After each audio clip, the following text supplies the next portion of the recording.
Hello, welcome to Realtree Land Pro Fridays. It's good to have y'all here this Friday morning. It's a beautiful day, and we are glad that you're with us. We want to take just a minute to thank our sponsors up front. The first sponsor is Southern Ag Credit, Bass Land Services, Home Warranty Incorporated, Mr. Chris Gibson, LH Gibson with Gibson Home Inspections, Glenn Miller Forestry Services, and Levi Patton with Farm Bureau. We appreciate all of our sponsors. And speaking of sponsors, we have one of our sponsors back with us again next from last week. He's back with us this week, Mr. John Bass. John, how are you this morning? I'm doing good. How's everybody doing? Doing well, getting ready for the Turn the weekend. timer on. Yeah, I forgot about that. We got to start our timer. There we go. There we go. We're ready now. We're about a minute behind, so we'll be fine. Yeah, we're ready now. We're ready. Last week we had John on the show to talk about some projects that we could do to improve our hunting land. And we had so much to talk about, we really didn't have time to finish everything. So we wanted to have John back this week and kind of finish that conversation about projects we can do for our hunting land. That's true. And a lot of these projects, they're going to go past just the hunting land, and they're going to be more for, just recreational landowner too.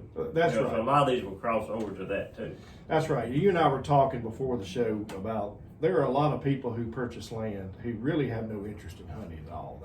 They just like spending time outside, don't they? They do. They buy a piece of property. They never hunt anything. They like to just be out in the woods or whatever, just peaceful. That's right. So a lot of these projects will carry over into stuff for them too to make their property better. That's exactly right. So we're going to start out by just kind of going through some of these things that we didn't get to last week. And the first one is access roads through your property. I know you have experience with this where you developed a property and you make the access roads better. Explain that to us. That is one very important thing to have on a property is to have access roads on it. Because, basically it makes it so much easier to be able to see your property. That's right. Or if you're deer hunting on it. If you kill a big buck back there in the woods, it's a lot easier to drive pretty close to it. That's right. Than to have to drag it a half a mile out of the woods. That's right. A lot easier to get to. And then on the recreational side of it, if you're someone who, say, just buys a piece of property and they like just to walk around and look or exercise on it, if you've got a good access road to it, you can walk, through your property easier. Bird watchers. Some people now are, buying stuff to watch birds. That's right. You could use that road to, watch birds. Yeah. It just gives you a lot better access to your property and makes your property more usable. That's right. And another helpful tip that I've found is if you can have some of those access roads that run parallel to the property line, that helps too. That is true. And I've said before that I would never put a road straight into my property. I'd make it curve or some way another route to get into the property, just because you don't want people stopping at the road and look straight down through your. That's right. Through your property. Just make that road curve. Yeah, makes it put a few curves in the road just to keep anybody from, maybe trying to illegally hunt, or see a deer. Because on the hunting side of this, the deer, they like the edges. Right. The deer, you notice a lot of times they make their scrapes and their rubs along, access roads. Yeah. So the deer, they like the edges a lot more. Right. So kind of make you a curve in your road where people riding down the public road can't see that big deer in there, That's right. doing whatever you're doing. That's right. Because some people may be tempted to shoot it. Absolutely. All right, let's talk about some other ways we can improve our property. And one of those is reactivate mineral licks on your property. And what are we talking about when we say mineral licks? What is that? Well, wait, they're making so many products now, so many different minerals, and it's hard to kind of keep up with what the going thing is now for that. But salt, a lot of times people would take these old stumps, right, and they would put a salt block on it, and maybe take a bag of just cow minerals, really, right, and just dump the cow minerals over the top of the salt block on the stump, right, and you'll see some of the products now they make, and I have seen some pictures online where the deer actually dig holes trying to eat the ground, right, where it just rained on the minerals have been absorbed to the ground, and the deer are trying to get the minerals still. Yeah. And that's a great way to, if you want a place to put a trail camera out, get a good survey of what the deer you have on your property. That's a good way to do it. You know, that'd kind of make your place, you know, when the deer get used to coming to a place, you know, whenever they want, because it'd be like a free choice mineral farm. Whenever they got ready, they come there and, you know, eat their minerals. So when a deer gets ready for that, you know, that's going to make them stay closer to your property. That's right. That's right. And it's also important to note now, if you live in an area of the state where CWD is prevalent, then that's against the law to do that. You can't. That is true. So you want to be mindful of that. But if you live in certain counties where that's not a problem, you can, but just be aware that anytime you bring deer close together, you run the risk of disease spreading. So, you know, maybe use it in moderation. Which we've not had any of that in this. No, we've area. not. We've not. It's just other parts of the state. Yeah. Just be mindful of where you hunt, where your property is, and if you live in those, or if your hunting property is in those CWD zones, you really don't want to do that. So, just be mindful of where your property is. That is true. You really wouldn't want to do that if you're in one of the zones. That's right. But though, if you're not in the zone, it's a great way to, you know, to get deer on your property and maybe to keep deer on your property. That's right. All right, the next topic we're going to talk about is, all right, let's say you got a good hunting spot planned on your property, whether it's a food plot, whether it's a little creek bottom, and you know, part of hunting, or part of successful hunting, is accessing your stand site without the deer detecting you getting in and out. And one of the techniques that we learned about, that I have seen, I know you and I talked about it, is you take a leaf blower. You can go in and literally blow out a little trail, which will allow you a chance to get in and out. Yeah, I have heard of that. I've never done it. Yeah, I'll be honest, nor have I. In fact, I don't know anybody that's done it, but you know, I guess that would work, because I mean, you do need to go in and trim any limbs. If you got, you know, say where you're going, if you go to the thick spots to get to your stand, you need to go in during the summer or late summer, trim all the limbs back and off, where you can go through there without, you know, scraping up and getting limbs and knocking limbs out of your way. That's right. But I have never done a leaf blower. Nor have I, but I have known individuals who've done that, and they swear by it. They claim it's a good, if you think about it, it makes sense. You can slip in and out real quietly and increase the odds that you're actually going to be successful. All right, the next topic is hinge cutting, and we kind of talked about this before in the past, but tell us what that means. That's when you go in to, say, a tract of land you got there, and you got a bunch of trees, and you just cut it in a kind of like a V into it, where the tree will die. Sometimes they'll lay over, sometimes they'll die standing up, but most of the time they will lay over on that hinge. Right. And what that does is that allows sunlight to get to the ground. Right. You're taking some of the canopy out. That's right. And then of course it creates cover for deer, because you got to remember, everything for a whitetail deer is from really our waist down. That's everything they need is right on the ground. Well, you know, besides your deer though, that also make cover for like your rabbits, you know, quail, you know, whatever, any kind of animal, you know, that will actually make cover for them. That's right.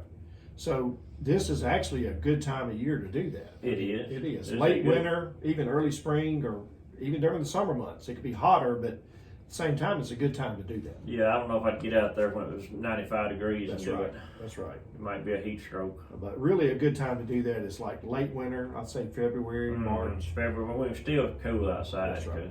It's a good time. You get down to some of them thickets with no wind blowing, no breeze, and it's 95 degrees, you may heat up too fast. That's right. All right, the next topic is while you're doing things like that, while you're outside doing that, it's a good idea to go into your area. If you've got a stand site picked out where you want to bow hunt, especially bow hunting, but not even if you're gun hunting, or take the time to trim some shooting lanes. And I know I have been so guilty of doing that. I go bow hunting in October, I get up in that stand and deer walk out 20 yards in front of me and I can't get a shot because I haven't taken the time. Yeah, you got a big limb right in your way. You got a limb right in your way. And it's just one or two in most cases. It's not like it's a lot. But it's really, if you wait till then to do it, then you're waiting too late. That's true. To do that. And with a bow, you know, you just got certain places you're going to be able to get that shot with a bow. That's right. So that is really important. So it's important to think ahead and start planning that now. And Well, you know, this time of year is a good time of year just to scout where you're going to hunt. That's right. You know, when I was young, I never hunted on food plots. We never had food plots. I used to hunt in the woods a lot. Right. And what I would do a lot of times, I would walk creeks and try to find a place where the deer, crossed a lot. Right. And I'd get pretty close to that and hunt. That's right. But that, talk about your trail cameras, that is a good spot to put a trail camera, because you find a creek crossing where the deer have been using a lot. I mean, you'll see some of them it'll look like it's been dished going up the banks. Right. Because so many deer use it. And put your trail camera there, and that'll give you a good idea of what kind of deer you get. Plus other animals, a lot of coyotes, any kind of animal just about it, they will use that same. That's right. And I know you and I talked about earlier, it goes back to individuals that that may not enjoy hunting, but trail cameras offer a good way to just enjoy your property. That's true too. If you're someone who does not hunt, but you would like to see what kind of animals is on your property, or you just may enjoy taking pictures of the animals. Using the trail cameras, that'd be a good way for you just to get pictures of what's on your property. Yeah. And a lot of people do that. A lot of people enjoy seeing the deer, but they, not necessarily want to shoot one. That's right. I actually have an older brother who cares nothing about deer hunting, but he's gotten into the trail camera thing, and he collects pictures of deer. And every year at the end of the season, I'll even send him pictures of deer that I've taken. And he just enjoys doing that. He enjoys flipping through those pictures and seeing what's out there. That has gained a lot of popularity here in the last few years. Yeah. And the good thing about the trail cameras like that, you really never know what you're going to see. That's right. You may see deer, you may see, coyotes, you may see the neighbor across the road. I mean, you really never know what you're going to see. You never know. You never know. And all those things are good information. That's true. I mean, you may have seen a big buck, early in the season, and, you just hadn't seen them more. Well, the next time you may see your neighbor coming through dragging a deer. Yeah, that's true. So, I mean, it's really good to have trail cameras. That's right. All right, next topic is create a sanctuary on your place. And what are they talking about there when they say create a sanctuary? Create a spot where your deer stay. Yep. And deer, they like thickets. Yep. They like thickets. They do not like, say, this pine plantation where everything's clean under it. Right. They like thickets, briar patches. So you could do some hinge cutting or something like that, where you create some openings? You could do some, if you have big timber, you could go in there and get your timber thinned. Have a logger come in, thin the timber. If you've got just a smaller place, you could do hinge cuttings like you say. Yeah. You could get a pasture mulcher to come in mulch places. That's a good point. In fact, I think you just got part of your place. I did. Pasture mulch. I did. I hired a local individual to come out and clear that, and it's growing up in just that young vegetation. And already like in the evening, I can go outside my camp and there'll be deer in the yard right there. And that's what they're doing. They're browsing on that little. Yeah, they like that fresh green, Right. weeds or vine, whatever comes up, grass, weeds, vines. That's right. And that's something that's not really expensive. It costs a little bit of money to get it done. But that makes you can do a lot bigger area with the machine that mulches it versus you out there with a power saw. Oh yeah, absolutely. In just one day's time, you can pay someone to do that, and it's going to make lasting changes that will last for years, really. That's true, because once you get it to a manageable level, you can take your tractor and bush hog in there. That's right. And just say in this fall, if you want to bush hog a few areas, just throw it and leave part of it high. That's right. You can do that. That's right. All right, next topic is old fallow fields. And we kind of touched on this subject last week where you talked about going in there and planting your food plots in strips. Well, let's say you got an old grown up field. How can you utilize that? Well, you can do the same thing. Go in and just cut strips out of it. And some people, they do what they call wagon wheel cutting. And what that is, they'll pick a center location for their stand and they will cut lanes just like wagon wheel spokes. Mm-hmm. And that way you can see the deer. You might see it walk through one and you can't get a shot, but you'll be ready when it walks through the second one, and maybe you can get a shot on it. That's right. And also, that works for deer hunting and for rabbit hunting. Say if you deer hunt during deer season, but when deer season ends, if you rabbit hunt, you can run your rabbit dogs, and when the rabbits jump in them openings, I give you an opportunity to be able to shoot them. That's right. And really, it's very cost effective. You already got the fallow field, but the cover's already there. It is. You're just creating some lanes for you to be visible. And two, the same way with you having your place pasture mulched. When you cut the lanes out, new growth is going to come up, And the deer, the turkeys, the rabbits, whatever, they like that new growth versus that old stuff. That's right. But they'll be able to hide in the older growed up part, come out eating the new part, and then go back into the growed up part. So that's a really good thing to do for deer. That's right. Or like deer, turkeys, anything really. All right, our last recommendation is every few years or every other year, it might be a good idea to deep plow your food plot. What are they referring to when they say that?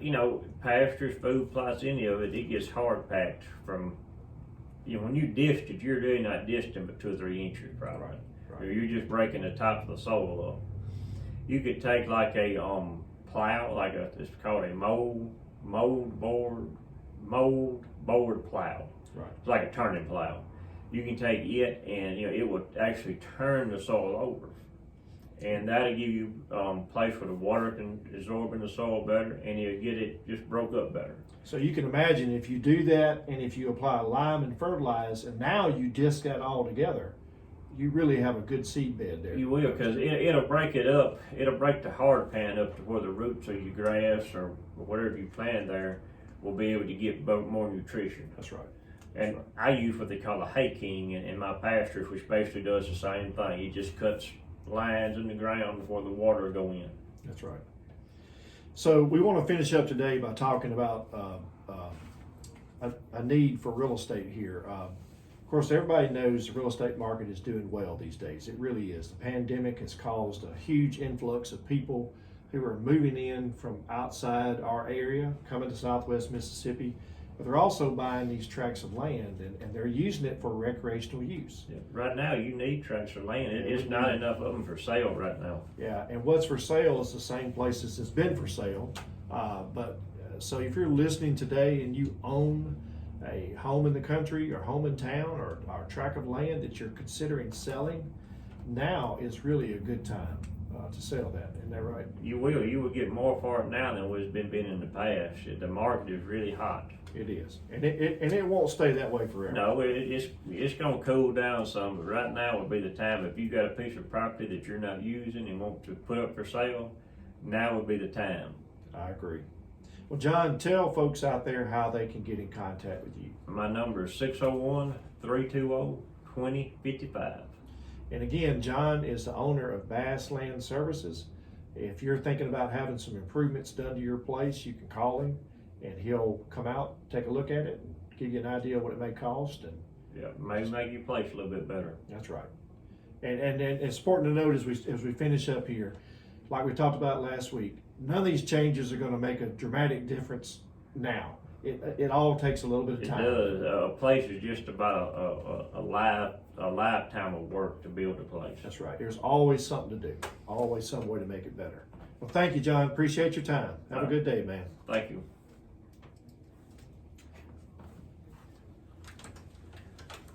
Well, you did. Yep.